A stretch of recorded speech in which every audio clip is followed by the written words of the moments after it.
నమస్కారం. నిన్న అర్ధరాత్రి సుమారు 11:45 ఆ ప్రాంతంలో గన్నవరం కోర్టులో ఈ రావణ్ ఎలియాస్ జోసెఫ్ అతనికి కోర్టు 14 రోజుల రిమాండ్ నెల్లూరు జైల్లో ఉండమని శిక్ష 14 రోజులు రిమాండ్లో ఉంచడం జరిగింది. గత 4 రోజులుగా రకరకాల పోలీస్ స్టేషన్లలో రకరకాల కోర్టుల్లో ప్రవేశపెట్టడం, ఆ ప్రహసనం అంతా కూడా మనం చూసాం. ఎట్టకేలకు గతంలో రావణ్ మాట్లాడిన ఎక్స్ట్రీమిస్ట్ ఏజెన్సీస్ గురించి వారికి సంపూర్ణ మద్దతు తెలియజేస్తూ అతను మాట్లాడిన ఆ వీడియోలు కొందరు చూసి దానిపైన కంప్లైంట్ ఇచ్చిన దరిమిల ఈ చర్య తీసుకోవడం జరిగింది. గతంలో కూడా ఒకసారి చెప్పా, మళ్ళీ రిపీట్ చేస్తున్నా. నేను 4 సంవత్సరాల పాటు అప్పటి ముఖ్యమంత్రి జగన్మోహన్ రెడ్డి గారిపై ఎడతెరిపి లేకుండా ప్రతిరోజు మీడియాలో మాట్లాడినప్పటికీ కూడా ఏ రోజు కూడా నేను సభ్యత సంస్కారం లేకుండా ఏ రోజు నేను మాట్లాడటం అన్నది జరగలేదు. అయినప్పటికీ కూడా అతను జగన్మోహన్ రెడ్డి గారు కలత చెంది రాజద్రోహం కేసు ఆ తర్వాత కోర్టు తీసేసింది. యూఏపీఏ వచ్చింది. యూఏపీఏ 152 సెక్షన్ కింద అదేంటంటే దేశ సమగ్రతకి భంగం కలిగించే విధంగా యాంటీ నేషనల్ ఫోర్సెస్కి మద్దతుగా మాట్లాడటం ఆ సెక్షన్ కింద వస్తుంది. గతంలో నేను జగన్మోహన్ రెడ్డి పైన మాట్లాడినప్పుడు అతను నా మీద రాజద్రోహాన్ని మిస్ఇంటర్ప్రెట్ చేసి అప్పుడు ఉన్న సునీల్ కుమారు, సునీల్ నాయక్ ఇంకా కొద్దిమంది గ్యాంగ్తో కలిసి ప్లాన్ చేసి చాలా దారుణంగా లైట్గా చెప్పాల్సి వచ్చిందంటే ఈరోజు సాక్షి పేపర్ చూస్తే చాలా రోత అనిపించింది. ప్రతిపక్షానికి సంబంధించిన పేపరు ఎంత రోత పేపర్ అయినా ఈరోజు ఏ రోత రాశాడో చూడవలసిన బాధ్యత ఉంది. కాబట్టి నేను సాక్షి పేపర్ కూడా చూస్తాను, తప్పదు కనుక. అందులో చాలా విలపించాడు సాక్షివాడు. ఈ కేసు ఏంటి, ఇలా చేస్తారా అని చాలా దారుణంగా రోధించాడు సాక్షి. ఫ్లాష్ బ్యాక్ వెళ్ళండి. సాక్షి ఎడిటర్ గారు, సాక్షి ఓనర్ గారు, కొంచెం ఫ్లాష్ బ్యాక్ వెళ్ళండి. ఆ రోజు నా తేడా మాట్లాడాను. అయినా సెడిషన్ అని ఉండేది అప్పట్లో, తర్వాత దాన్ని తీసివేయటం జరిగింది. నా సంఘటన జరిగిన దరిమిలానే.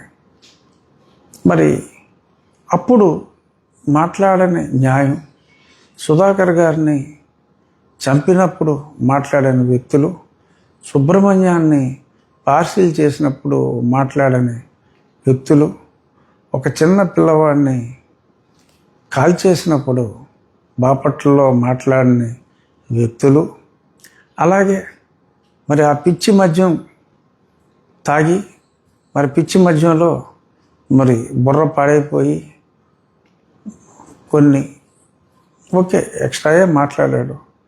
అతన్ని 24 గంటల్లో శవాన్ని చేసినప్పుడు మాట్లాడని ఈ ప్రజాస్వామ్యవాదులు ఇప్పుడు సడన్గా రోడ్లెక్కి గొంతు చించుకోవటం చాలా ఆశ్చర్యం అనిపించింది. ఇటువంటి ఈ కేసుని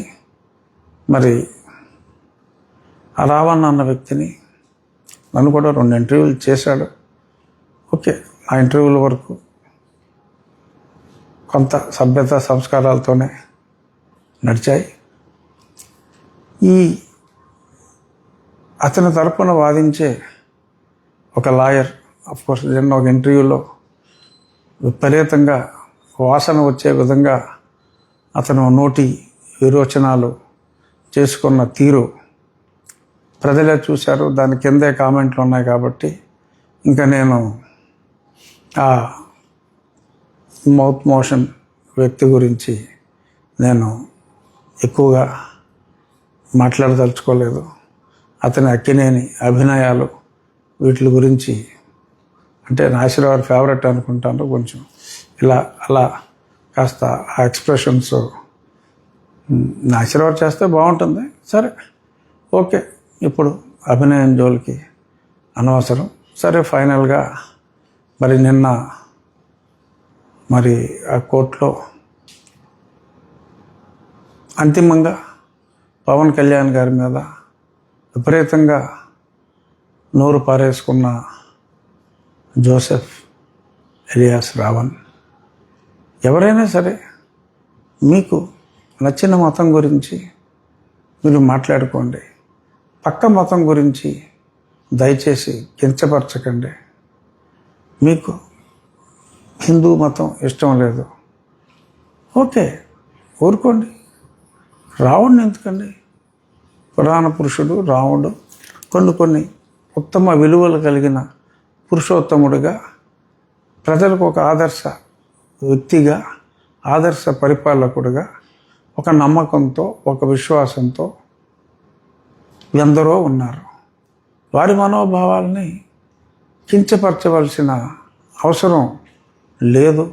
సనాతనం అంటే దానికి ఒక విపరీతమైన అర్థం చెప్పి ఇలా మరి విచ్చలవిడిగా నేను దేశభక్తుడిని కాదు, నాకు దేశభక్తి లేదు, ఐఆమ్ అండర్లైనింగ్, మీరు సరిగ్గానే విన్నారు అనే మాటలో అది మంచిది కాదు. రావణ్కైనా శ్రావణ్కైనా ఎవరికైనా కూడా అటువంటి మాటలు మంచివి కాదు. నిన్న శ్రావణ్ కుమార్ ప్రజల్లో నేను ఏనాడు అనని మాటలు అన్నట్టుగా 3 మేకులు 2 చెక్కలు దేవుడిగా జీసస్ క్రైస్ట్ని నేను అభివర్ణించినట్టుగా దుష్ప్రచారం అతను చేస్తున్నాడు. భగవంతుని సాక్షిగా నేను అటువంటి మాటలు మాట్లాడలేదు.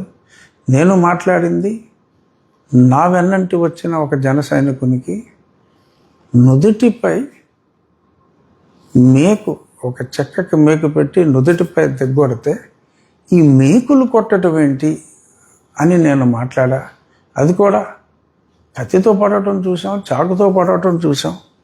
ఈ మేకుతో నవరగంత మీద కొట్టడం ఏంటి, ఈ మేకేంటి అని నేను ఆ ఇన్సిడెంట్ని నేను ప్రశ్నిస్తే దాన్ని దేవుడికి అన్వయించి మరి మాట్లాడారు. నేను సరే 2-3 సార్లు క్లారిఫై చేశా. కానీ కొంతమంది సీనియర్ జర్నలిస్టులు కూడా ఈ ఇష్యూ గురించి రఘురామకృష్ణరాజు జీసస్ క్రైస్ట్ని అలా మేకుల దేవుడు, చెక్కల దేవుడు అని అనకుండా ఉండవలసింది అని చెప్పి కొంతమంది సీనియర్ జర్నలిస్టులు కూడా మాట్లాడటం చూసి, ఓహో ఈ విషయం ప్రజలకి చేరలేదా అనే విషయాన్ని నేను పూర్తిగా క్లారిఫై చేయటానికే ఈ చిన్న ఈ వీడియోని నేను టెలికాస్ట్ చేస్తున్నా. నాకు క్రైస్తవం అంటే గౌరవం, హిందూ మతం అంటే ప్రేమ, ఇస్లాం అంటే గౌరవం ఉన్నాయి. నేను ఎప్పుడూ ఏ మతాన్ని కించపరచను. రాజ్యాంగాన్ని గౌరవించమనే నేను చెప్తున్నాను. ఆ రాజ్యాంగం గురించి మాట్లాడితే నా 4 కోసి డిప్యూటీ స్పీకర్ 4 కోసి డిప్యూటీ సీఎంకి పంపుతానని చెప్పి మాట్లాడిన మాటల్ని మరి ఖండించాలి, అటువంటి వారిపైన చర్య తీసుకోవాలి అని చెప్తే చర్య తీసుకునే దమ్ముందా చూద్దాం, రాష్ట్రం ఏమైపోతుందో చూద్దాం అని మరి రాష్ట్ర ప్రభుత్వాన్నే, శాంతి భద్రతలనే మరి సవాల్ చేస్తున్న ఆ వ్యక్తిని మరి చూస్తూ ఊరుకుంటారా? లేక చర్యలు తీసుకుంటారా అనే దాని మీద నేను ఎక్కువగా మాట్లాడదలుచుకోలేదు. నేనైతే ఇవాళ కాకపోతే రేపు రావణ్కి 5 రోజులు పట్టింది, అలా శ్రావణ్కి 50 రోజులు పట్టవచ్చు. చూద్దాం. ప్రభుత్వాన్ని నమ్మిన వ్యక్తిని, పోలీస్ వ్యవస్థను నమ్మిన వ్యక్తిగా, ముఖ్యమంత్రి గారి సమర్థ నాయకత్వం మీద పూర్తి విశ్వాసం ఉన్న వ్యక్తిగా రాబోయే రోజుల్లో ఆలస్యం అయినప్పటికీ, ఎన్ని బెదిరింపులు ఎలా చెప్పి బెదిరించినప్పటికీ తప్పకుండా, నువ్వు ఎన్ని అబద్ధాలు నా మీద నోటుకొచ్చినట్టు వాగి ప్రచారం చేసినప్పటికీ, yes, I'm very sure in coming days justice would be done. Thank you.